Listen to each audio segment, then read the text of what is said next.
அடுத்ததான் நம்ம pepper fry பண்ணலாம். அதுக்கு நான் இங்கே மிளகு, சீரகம், கொஞ்சமாக பட்டை வேணும், அப்புறம் கிராம்பு, சோம்பு இதெல்லாம் எடுத்துக்கலாம். கூடவே கொஞ்சம் ஏலக்காவும் தேவைப்படும். இப்போ நம்ம ஒரு மிக்சர் ஜார் எடுத்துக்கலாங்க. இதுக்கு பார்த்திங்கன்னா ஒரு 3-4 லவங்கம் போதும். ரொம்பவும் அதாவது பட்டை கிராம்பு டாமினேட் பண்ணாலும் நல்லா இருக்காது. பட்டை ஒரு சின்னதாக இந்த சைஸில் ஒரு 2 துண்டு அளவுக்கு மட்டும் எடுத்துக்கலாம். இதில் ஏலக்காய் போட்டால் தான் நல்லாயிருக்கும். நான் ஒரு 2 ஏலக்காய் போடலான்னு நினைக்கிறேன்.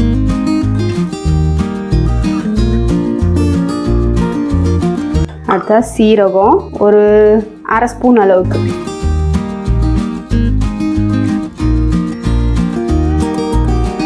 அடுத்ததாக சோம்பு பார்த்திங்கன்னா ஒரு டீஸ்பூன் அளவுக்கு. அடுத்ததாக குருமிளகு. இதுக்கு பார்த்திங்கன்னா காரம்னு பார்த்திங்கன்னா குருமிளகு தான் மேஜராக. அதனால் நல்லா ஒரு 2 ஸ்பூன் அளவுக்கு இந்த ஸ்பூனில் சேர்த்திருக்கேன். எல்லாம் கையிலேயே எடுத்து போடுறாங்க. பெரிய ஷெஃப்பு நினைப்போம் அப்படிலாம் நினைக்க வேணாங்க. எல்லா ஹவுஸ் ஒய்ஃபும் வீட்டில் இருக்கும்போது வீட்டுக்கு சமைக்கும்போது கையில் தான் எடுத்து போடுவாங்க. இது கூட பார்த்திங்கன்னா ஒரு 4 ஈர்க்க அளவுக்கு கருவேப்பிலையும் எடுத்து சேர்த்திடலாம்.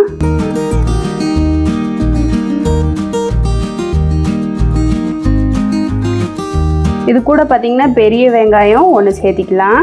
ஆக்சுவலாக இதுக்கு சின்ன வெங்காயம் தான் சேர்க்கணும். பார்த்திங்கன்னா சின்ன வெங்காயம் கிலோ 200 சொல்லிட்டாங்க.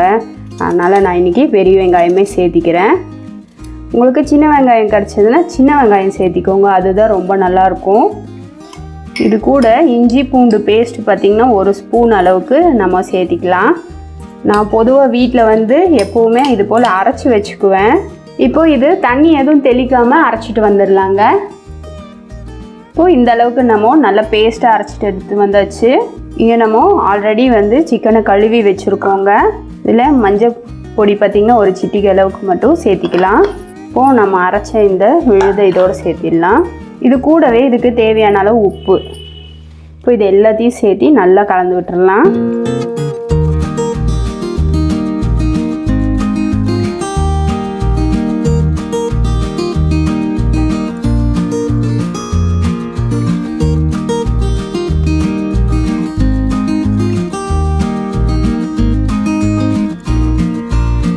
இப்போ இது ஒரு 1/2 மணி நேரம் போல் அப்படியே ஊறட்டுங்க இந்த மசாலாவோடு சேர்ந்து. இப்போது இந்த மிளகு மசாலாவில் இந்த சிக்கனை போட்டு ஒரு 1/2 மணி நேரம் போல் ஊற வச்சுருக்கோம். இப்போ அடுத்தது என்ன பண்ணலான்னா, இந்த பெப்பர் சிக்கனை பொறுத்த வரைக்கும் ஐரன் கடாயில் பண்ணோன்னா நமக்கு கலர் நல்லா இருக்கும். நான் இங்கே பார்த்திங்கன்னா ஒரு ஐரன் கடாய் தான் எடுத்திருக்கேன். முதல்ல அதில் ஒரு 2 டேபிள் ஸ்பூன் அளவுக்கு மட்டும் எண்ணெய் சேர்த்திக்கிறேன். நீங்கள் நல்லெண்ணெய் சேர்க்குறதா இருந்தாலும் சரி, இல்லை நார்மல் குக்கிங் ஆயில் சேர்க்குறதா இருந்தாலும் சரி. நான் இங்கே பார்த்திங்கன்னா 1 டேபிள் ஸ்பூன் அளவுக்கு மட்டும் சமையல் எண்ணெய் சேர்த்திட்டு கூடவே நல்லெண்ணெயும் சேர்த்திக்கிறேன்.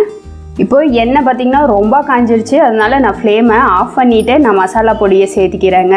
இங்கே பார்த்திங்கன்னா 1 இன்ச் அளவுக்கு பட்டை எடுத்திருக்கேன், அதை இதோடு சேர்த்திடலாம்.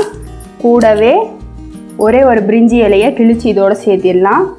அடுத்ததாக ஒரு 1/4 டீஸ்பூன் அளவுக்கு மட்டும் நான் இங்கே சோம்பு சேர்த்திக்கிறேன். அடுத்ததாக 3 வரமிளகா பார்த்திங்கன்னா கிள்ளி வச்சுருக்கேன், அதுவும் இதோடவே சேர்த்திடுறேன். இதுக்கு நான் சொன்னது போல் ஏற்கனவே நம்ம குறுமிளகுல தான் செய்திருக்கோம். இது லைட்டாக ஃப்ளேவருக்காக மட்டும் நம்ம ஒரு 3 மிளகா கிள்ளி போட்டிருக்கோம். இல்லை மல்லித்தூள் பார்த்திங்கன்னா 1 டீஸ்பூன் அளவுக்கு சேர்த்திடலாம். அடுத்ததாக மிளகா பொடி பார்த்திங்கன்னா ஒரு 1/4 டீஸ்பூன் அளவுக்கு மட்டும் நான் இங்கே சேர்த்திக்கிறேன். ஏங்க குறுமிளகுன்னு சொல்லிட்டு நீங்கள் வத்தலும் கூடவே வரமிளகா தூள் எல்லாம் சேர்க்குறீங்கன்னு அப்படின்னு சொல்லாதீங்க. இங்கே ஒரு 1/4 டீஸ்பூன் அளவுக்கு தான் வரமிளகா தூள் சேர்த்திருக்கேன். இது எதுக்காகன்னு பார்த்திங்கன்னா எண்ணெயெல்லாம் நல்லா தெளிஞ்சு வர்றப்போ கொஞ்சம் ரெட்டிஷாக நமக்கு காட்டும், அது பார்க்குறதுக்கு நல்லா இருக்கும். அதுக்காக நான் இப்போ பார்த்திங்கன்னா ஃப்ளேமை ஆஃப் பண்ணிட்டு தான் இதெல்லாம் சேர்த்திருக்கேன். ஃப்ளேமை ஆனில் சேர்த்திட்டோம் அப்படின்னா என்ன ஆகும்னா இந்த மிளகா பொடியெல்லாம் கரிஞ்சு போயிடும், அதாவது கருத்து போயிடும், நமக்கு அந்த கலர் கொடுக்காது. அதுக்காக அதே சமயம் எண்ணெய் பார்த்திங்கன்னா நல்லா காஞ்சதுக்கப்புறம் தான் மசாலா எல்லாம் சேர்த்திருக்கேன். அதாவது பட்டை, பிரிஞ்சி இலை, அப்புறம் சோம்பு இதெல்லாம். இப்போ நம்ம ஊற வச்சுருக்க இந்த சிக்கனை சேர்த்திடலாங்க. இதில் நம்ம தண்ணியெல்லாம் சுத்தமாக வடிச்சிட்டு தண்ணி எதுவும் சேர்க்காம தான் வெங்காயம், சீரகம், மிளகு, பட்டை, லவங்கம் எல்லாம் சேர்த்து அரைச்சி வச்சுருக்கோம். இப்போது இது எல்லாத்தையும் இதில் சேர்த்திடலாங்க.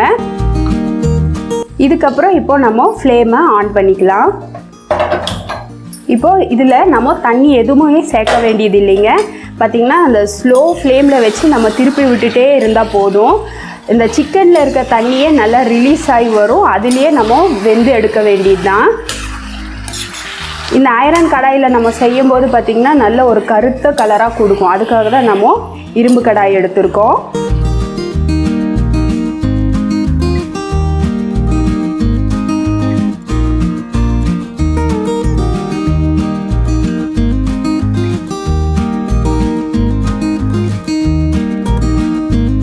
இதுக்கு மேற்கொண்டு நம்ம தண்ணியெல்லாம் எதுவுமே சேர்க்கணும்னு அவசியம் கிடையாது.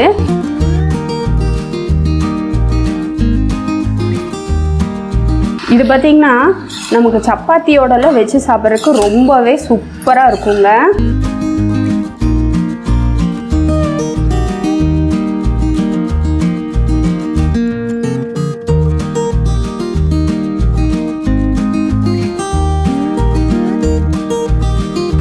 இதை நம்ம இப்போ ஒரு மூடி போட்டு ஸ்லோ ஃப்ளேம்லேயே வச்சு வேக விடலாம்.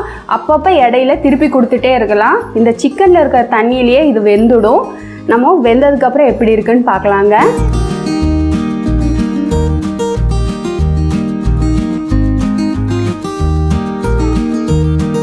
இப்போது நம்ம ஓப்பன் பண்ணலாங்க. பார்த்திங்கன்னா சிக்கன் நல்லா வெந்துடுச்சு. நம்ம தண்ணி எதுவும் சேர்க்க கிடையாது. அந்த தண்ணியிலேயே தான் நம்ம திருப்பி விட்டு வேக வச்சு எடுத்துருக்கோம். பாருங்கள், சிக்கன் நல்லாவே குக் ஆகிருக்கு. சாஃப்டாக குக் ஆகிருக்கு பாருங்கள். நல்லா சாஃப்டாக குக் ஆகிருக்கு. இப்போது இதை வந்து இந்த ஸ்லோ ஃப்ளேம்லேயே வச்சு இது போல் திருப்பி விட்டுட்டே இருந்தோன்னா அந்த சிக்கன் மேலே இந்த மசாலாலாம் நல்லா கோட் ஆகி வரும். இது வேகிறதுக்கு பார்த்திங்கன்னா குறைஞ்சது ஒரு 15 to 20 நிமிஷம்குள்ளே தான் ஆகும். ஆனால் தண்ணி எதுவும் ஊற்றிடாதீங்க. ஸ்லோ ஃப்ளேமில் வச்சே வேக விடுங்க. அந்த சிக்கனில் இருக்கிற தண்ணியிலேயே அது வேகட்டும். அப்போ தான் வந்து நமக்கு இந்த கிரேவி நல்ல டேஸ்ட்டாக இருக்கும். இடையில அப்பப்போ திறந்து கலந்து விட்டுட்டே இருந்தால் போதும்.